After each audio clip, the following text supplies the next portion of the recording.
Шел, упал, очнулся гипс. Как управляющая компания справляется с гололедом на внутриквартальных территориях?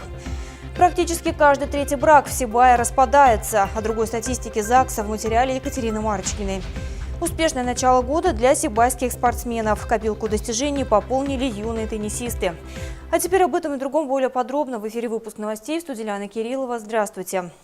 Прогнозы синоптиков о сильном гололеде оправдались. В городе действительно скользко. Наступило опасное для пешеходов время, когда возможны падения и травмы.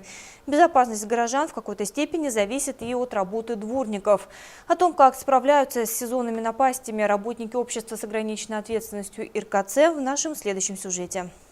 У любого гололеда и выпавшего снега в населенном пункте есть так называемый свой хозяин. Это организация, отвечающая за уборку конкретной территории. Управляющая компания РКЦ ответственна за состояние придомовой территории 296 многоэтажек. Сегодня для дворников, а их тут трудится 76, введен авральный режим работы. Основная задача – посыпать тротуары шлаком, сделать их нескользкими. Для этих целей в этом году завезено 130 тонн вторсырья. Требования такие, чтобы был открыт асфальт, чтобы люди без травм могли пройти свой путь. Чтобы, если вдруг те места, где был у нас оттепель, получился гололед, потом после заморозков, мы подсыпаем шлаком. Чтобы не было никаких травм и несчастных случаев, они должны это предусмотреть заранее, чтобы люди выходили на работу, все это делали. Чаще всего именно с приходом холодного времени года, с его снегопадами и гололедицей, люди более придирчиво относятся к тому, как дворник выполняет свои непосредственные обязанности. В этом отношении у управляющей компании с дворниками проблем нет. Жители в основном довольны работой. С 2013 года мы проживаем в этом доме. Качеству к работе дворников никаких нету. Дворники работают очень хорошо, на 5 с плюсом. Дворником Галиян Якшигулов трудится уже более 5 лет. Работой своей он доволен. Считает, что чистота во дворах и на улицах зависит от каждого человека, а не только от управляющей компании. Если игнорировать урны, оставлять машины на газонах, то идеальной чистоты не добиться. Есть недобросовестные жители, которые в окно окурки бросаются, бывает мусор выкидывают. Есть отдельная категория людей, почему-то не могут донести свой мешок до контейнера, хотя пройти 5-10 метров. Оставляют, и почему-то они думают, что это должен сделать дворник. Это, наверное, неправильно все-таки. Каждый уважающий себя человек должен смотреть за своим городом, за своим подъездом, за своим домом. Потому что мы здесь живем, и все-таки мы люди, а не те, которые называются неразумные существа.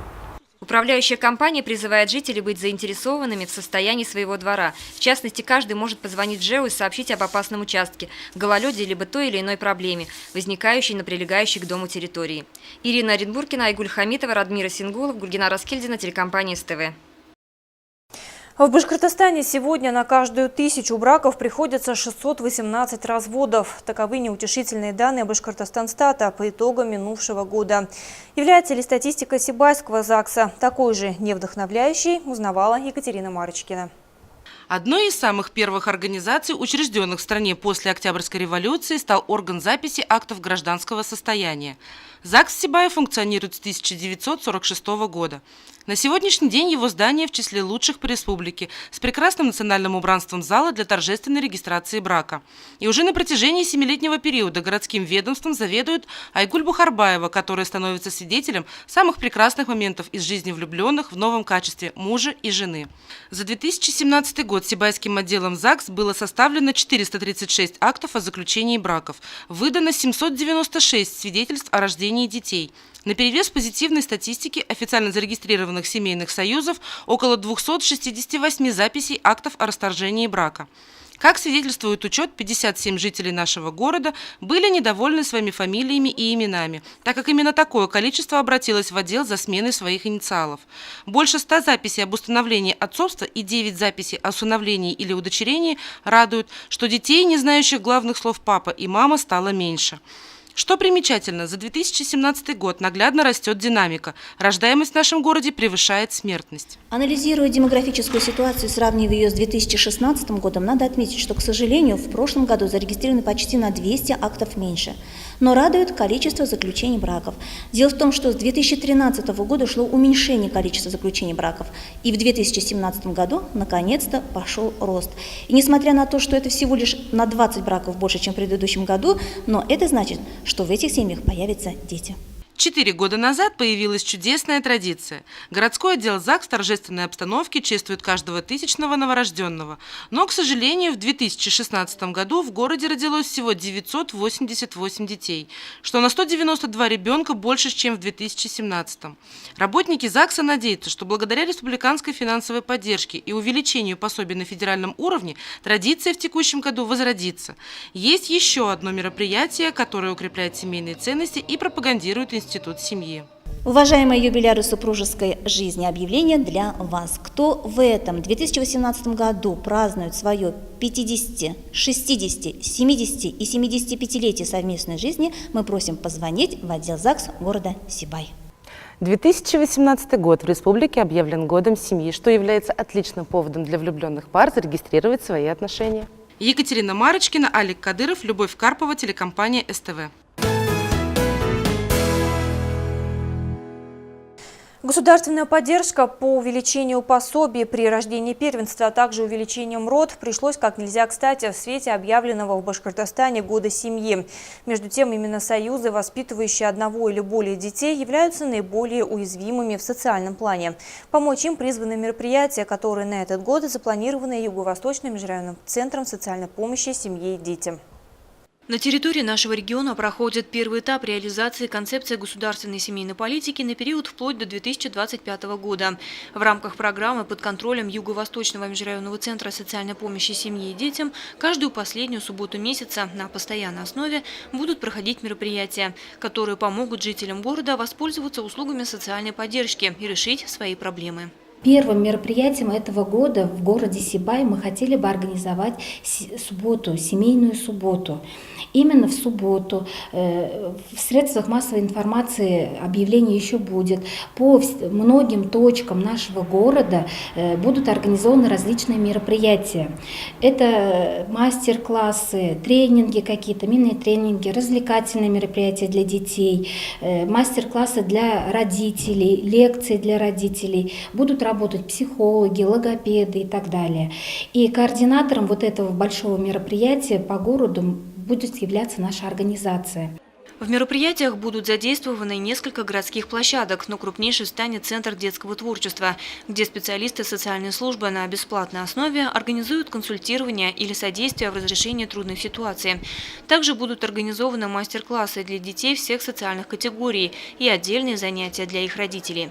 По плану карта мероприятий в рамках проекта в течение года должна расширяться по мере поступления добровольных инициатив горожан и предложений от организаций. Лена Кириллова, Екатерина Марочкина, Радмир Сингулов, Гульнара Раскильдина, телекомпания СТВ.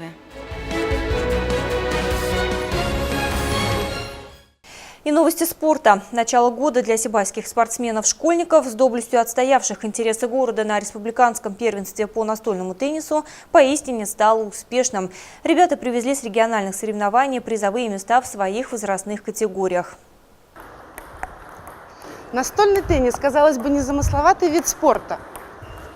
Однако же быстро летящий теннисный мячик может вывести любого из равновесия. Конечно же, речь идет о психологической установке. Стрессоустойчивость является одним из важных аспектов успешного развития ребенка как спортсмена. А в настольном теннисе это качество стоит во главе. Мастер спорта по настольному теннису, молодой и успешный тренер Артем Лежнев, готовит ребят на соревнования не первый год. Его воспитанники, многократные победители разнообразных турниров, ставят себе цели по покорению спортивного Олимпа и с улыбкой вспоминают, как впервые познакомились с интересным олимпийским видом спорта. Дома бездельничал. Сказали, чем-нибудь заняться. Брат предложил мне заняться настольным теннисом. Но попробовать решил. Первый день пришел, понравилось и начал дальше тренироваться. Спортшкола меня пригласила, там знакомый папы и папа. Тебе нравится заниматься? Да, конечно. Расскажи о своих успехах. В этом году на чемпионате Башкирии заняла 3-е место. И какие себе цели уже ставишь? Быть тренером настольного тенниса. Брат сказал, чтобы я пришел сюда. Ну и попробовала, и понравилось. Какие ты успехи уже делаешь? Ну, в республиканском 2 место, в всероссийском 1 раз 1 занял. Какие-нибудь цели себе ставишь уже? Да, Куда ты хочешь попасть, куда пройти следующий твой этап? в сборную России. Я 1 раз в 4 годика увидела этот спорт, и мне захотелось. И мне папа сказал, что вырастешь, и ты будешь заниматься этим теннисом. И приехал Артем Олегович, и папа познакомился с ним в спортшколе. И он привел меня в 1 классе сюда. По словам тренера, отработка навыков по настольному теннису занимает у ребят значительную часть их свободного времени. Спортсмены отрабатывают технику ударов, которые наверняка должны направить мяч на поле стола соперника в таком виде, чтобы ответный удар был максимально невозможным. Здесь есть и свои секреты. Скорость подачи, расположение игроков за столом. Конечно же, эти тайны раскрываются только в процессе усердных и многочасовых тренировок. В первую очередь, конечно, стараемся технику тренировать, чтобы как можно лучше было. И, соответственно, набираем объем тренировок. То есть некоторые ребята у нас занимаются по 4,5 часа в день. То есть это первая тренировка с утра до школы и вторая тренировка после обеда 3 часа. В январе в Уфе состоялся большой турнир при участии спортсменов из разных возрастных категорий. В первенстве Башкортостана сибайская 11-летняя теннисистка Ильгиза Кужина одержала абсолютную победу. Мы каждый день по 3 часа тренируемся. Сначала разминка, потом делаем начало с простых заданий на движение, а потом все сложнее и сложнее. А в конце мы или подаем подачу, или играем на счет между собой. Ну, я почти что выезжаю каждый месяц на всероссийские там соревнования. А вот чемпионат Башкирии проводится один раз в год. У меня это первая победа, я всегда занимала 2-е и 3-е места. Я проигрывала своим соперницам некоторым. В возрастной категории до 12 лет среди юношей Фанис Суюндуков занял 2-е место. Из ребят 2009 года рождения и младше среди юношей Бахтияр Азаматов тоже привез почетное 2-е место. А вот Тагир Исенбаев и Леонора Ишкуватова закрыли призовые тройки в своих категориях до 14 лет. Со всей Башкирии более 300 спортсменов за 3 дня было. То есть все сильнейшие, кто был в Башкирии, все участвовали. Также производился отбор на сборную Башкирии. У нас 6 человек попали в сборную Башкирии. То есть это все призеры. Плюс Азамат Байназаров и Карина Искакова. На следующей неделе спортсмены едут в Татарстан на первенство Приволжского федерального округа по настольному теннису, где участвуют юноши и девушки до 19 лет. Башкортостан будет представлять и ребята из Сибая. Екатерина Марочкина, Алик Кадыров, Любовь Карпова, телекомпания СТВ. Спортом номер 1 в мире, будоражащим сердца миллионов людей на планете, называют футбол. В год проведения чемпионата мира по футболу в России в Сибае состоялись крупные соревнования по этому виду командного спорта. Подробнее в сюжете нашей съемочной группы. Настоящие мальчишки играют не только в хоккей, но и в футбол. В детско-юношеской спортивной школе состоялись республиканские соревнования среди школьников по самому популярному виду спорта в мире.